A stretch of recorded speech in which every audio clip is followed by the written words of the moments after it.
وضعفا الواهب المئة الهجان وعبدها. د دې نه مخکې ذکر کړو چې کله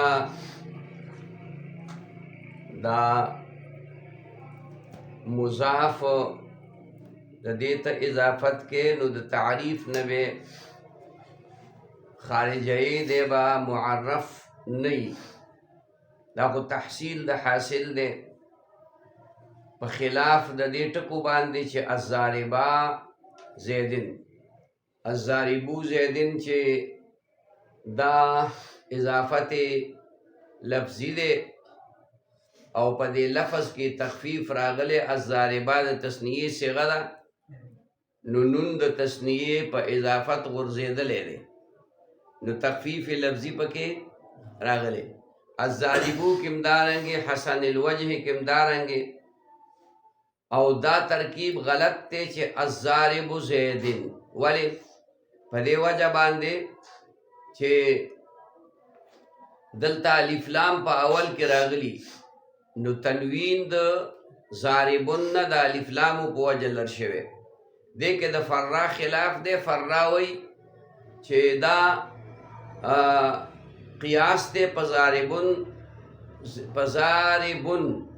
چې کله اضافتو کې نو ضارب زیدن وي تنوین د هغې نه حذف شوی وی تنوین د الضاربون مخکې حذف شوی الف لام پې وروستو راغلي نو دا د قیاس تقاضا نه ده وجه دا ده چې الف لام هسې په اول کې موجود دي خو په اول کې راغلي دي که نه نو د الف لامو په وجه تنوین لر شوی بیا یو ترکیب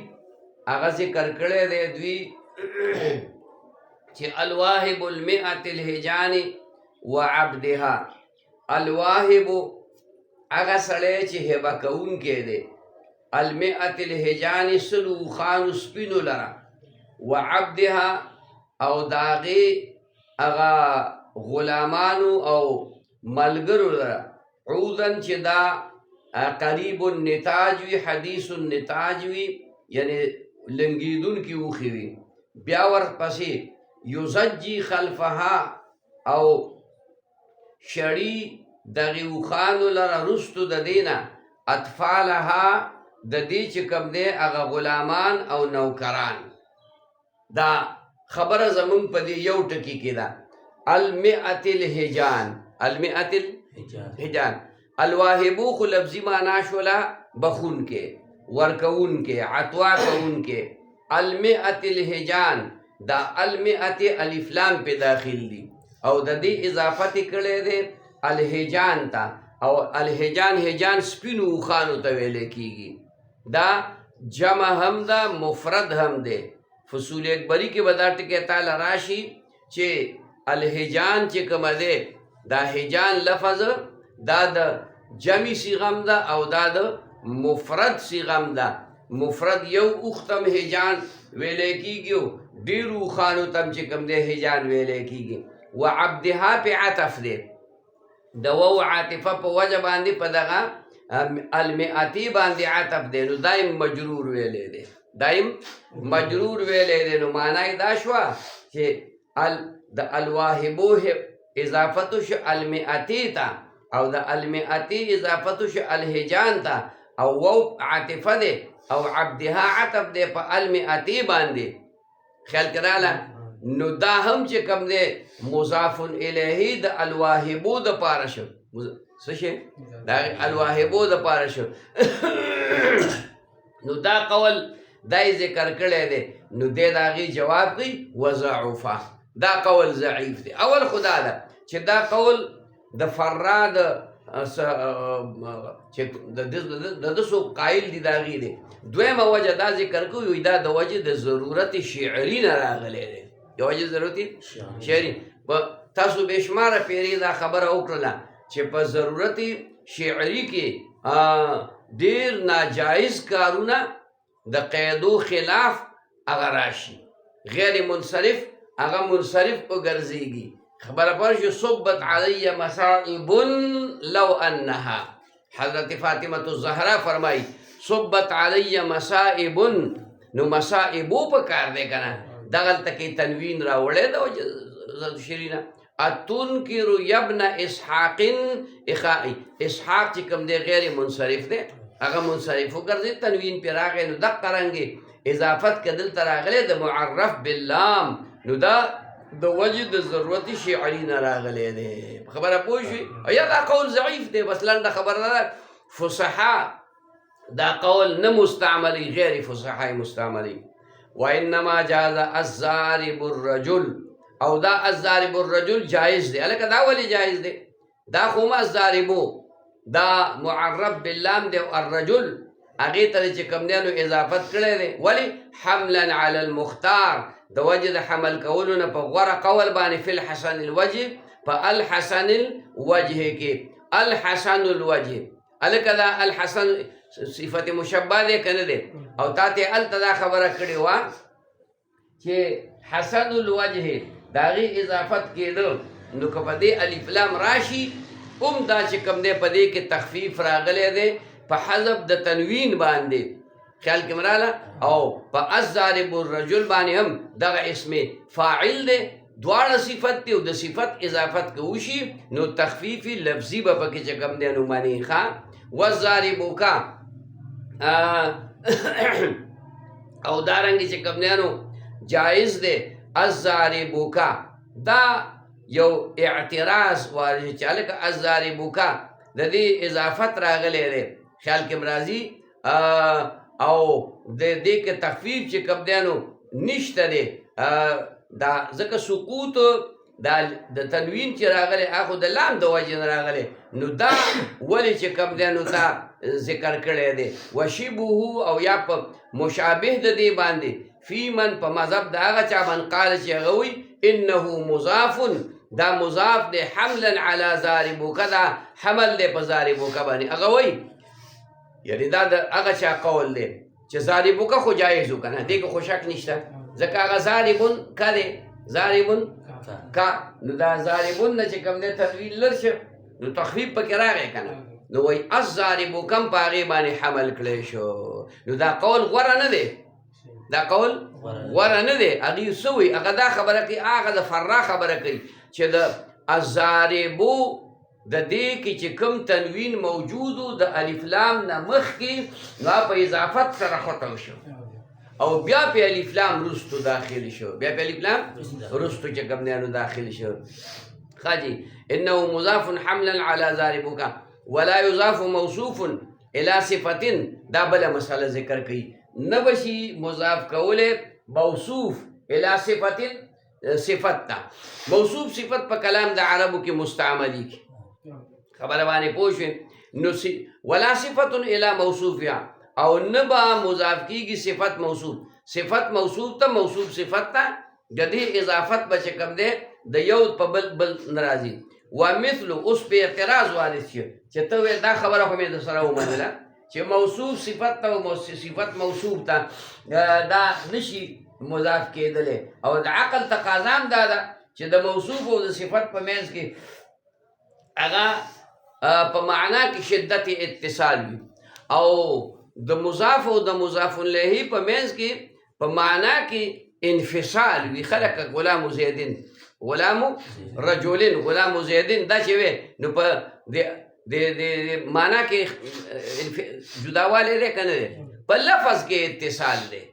خبره باندې پوه شوې او په صفت کې چې کوم دی نو په لفظ کې ته چې وی رجل عالمون خو دقه یو سړی ته مراد دی که نه رجل عالمون رجل ضاربون وی نو خو هغه یو سړی ته مراد دی مصداق یو دی که نه اوس دلته په اعتراض وارد شي چې ټیک ده د مضاف د صفت او د موصوف اضافت یو بل ته نه کېږي نو دا کوم امثله چې مستعمل دی په کلام د عربو کې دې سره بس جواب کوي ومثل مسجد الجامع وجانب الغربي وصلاة الأولى وبقلة الحمقاء متأول د دې تعویل شوی دی مسجد الجامع دا مسجد موصوف دی او جامع صفت دی په کار خدا وا چې دې اضافت نه وی شوی دا داسې ویلی شوی المسجد الجامع او جانب الغربي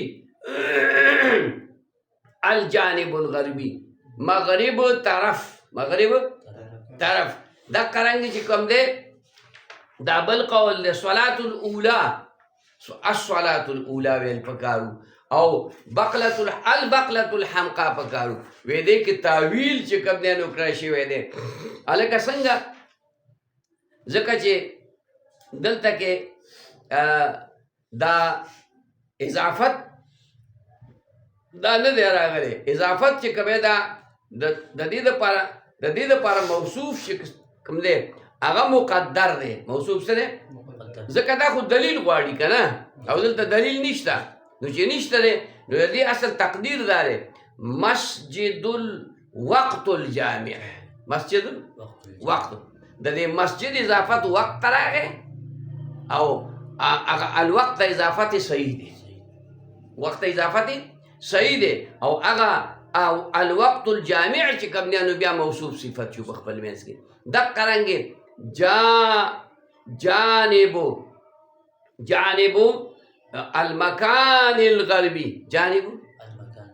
دا هغه جانب چې هغه مکان غربي طرف ته دی او دارنګې الصلاة الأولى الصلاة الساعة الأولى او دارنګې بقلة الحبة الحمقاء دا د دې بقله اضافت حمقې ته حبې ته وشي حبه دانه هغه دانه چې هغه دفن کړی شي په خبره باندې پوه شوې نو دې کې اضافت په دغه طریقه باندې چې کوم دی راغلی دی ښه متأول ومثل جرد قطیفة دا واخلاق ثياب متعوده په بل اعتراض وارد شي چې تاوی چې اضافت د موصوف به صفت ته نه کیږي د موصوف به دلته شوی دی د صفت اضافت شوی دی موصوف ته هلته د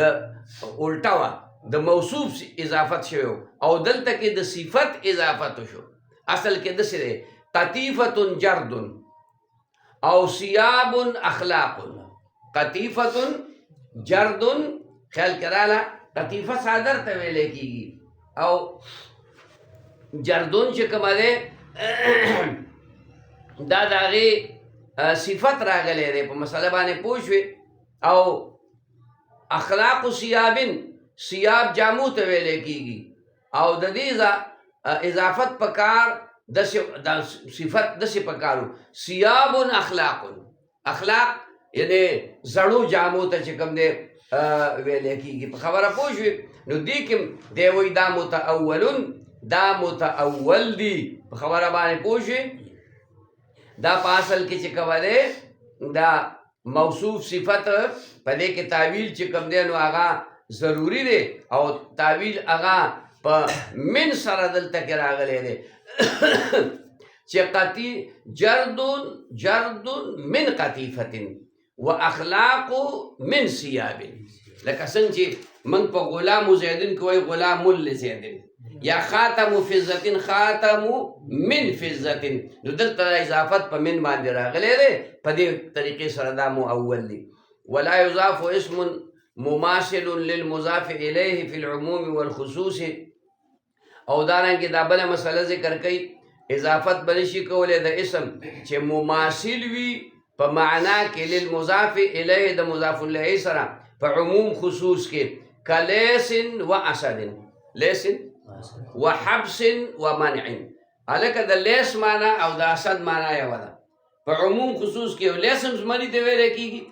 اسد هم زمري ته چې کوم دی نو ویلی کېږي په دې خبره باندې پوه شوې اوس تا د دې اضافت وکړو نو دا اضافت چې کوم دی نو هغه ناجایز دی څه فایده پکې نشته څه فایده پکې نشته دی چې کوم مصداق هغه د لیس دی هغه مصداق د اسد دی دارنګې حبس او منع حبس هم قید ته ویلی کېږي منع هم قید ته ویلی کېږي په یو ځای کې څوک بندول خیال کې مراله په دې کوټه کې یو سړی بند کا نو دې ته حبس وایي دې ته منع ویلی کېږي د بار وتونه دې منع کړ نو مصداق د دواړو یو دی نو دې وفرمایل ولا یضاف چې کوم یو لفظ دوه لفظونه داسې دي چې د یو بل سره په معنا کې په صفت کې مماثل وي نو دا به نشي جمع کېدل اضافت به نه کېږي لعدم الفائدة ولې په خپله ذکر کوي فایده پکې نشته په خبره باندې پوه شوې ته کابل ملا ته د کوم ځای خو د کابل دی که نه بیا تپوس ته ضرورت دی فایده پکې نشته بخلاف کل الدراهم وعین الشیء په خلاف د دې ټکي نه چې کل الدراهم دی او عین الشیء دی فانه یختص به ځکه دا خاص کېږي په دې کل الدراهم دا دراهم ډېر دي خیال کې راغله دې سره تا کل الدراهم اوس چې دلته کې 1,00,000 دراهم پراته دي او ته وې هلکه دا کل الدراهم چې کوم دی نو دا ستا شو نو دې مطلب دا دی چې دراهم خو د 2-3 نه واخله د 3 نه واخله چې کومه جمع اصلي د 3 نه واخله تر ما لا نهایت له پورې د دې اطلاق کېږي نو دا هم کېدی شي چې هلکه ته د دراهمو نه 10 راواله 20 راواله 100 راواله 50 راواله خبره باندې پوه شوې خو چې کل الدراهم دي نو دې کې تا اختصاص او که تخصیص دی پکې راوسته وعین الشیء یو څیز دی خبره باندې پوه شوې او نو ته د هغه تعین په دې عین لفظ باندې وکړه تعین دی په عین لفظ باندې وکړي خاص دقه څیز زه تا ته وایم هغه لرګی راوړه هغه نو دا د لرګي په خوا کې خښت هم پرته ده د لرګي په خوا کې کړۍ هم پرته ده د لرګي په خوا نو زه ته یم دغه لرګی چې دا کوم اوږد لرګی دی تعین دی وکړو عین الشیخ خاجي وقولهم او دا قول سعید کرزن ونحوه متأول سعید کرزن دا کې تعویل کړی شوی دی اعتراض پې وارد شو چې هلکه سعید هم د یو سړي نوم دی او کرز هم د یو سړي نوم دی د یو سړي نوم دی پهلوان سړی دی ته سعید کرزن پکې وې وی هغه په دې وجه چې دا اسم هلکه متماثلان دي دواړه په عموم او خصوص کې ځکه چې دا د یو سړي دپاره علم دي دلته اضافت د یو بل ته شوی دی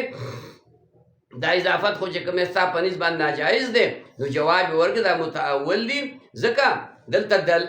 دلیل شته دی هغه دلیل دا دی چې یو د یو نه مراد چې کومه دی نو هغه نوم دی او د بل نه مراد چې کومه دی نو هغه هذا الرجل دی یو د بل نه مراد څه دی هذا الرجل دی په خبره پوه شوې سعید کرزن او یا د تاکید دپاره راغلی دی دا کرز لفظ چې کوم دی دا د تاکید دپاره راغلی دی بس دی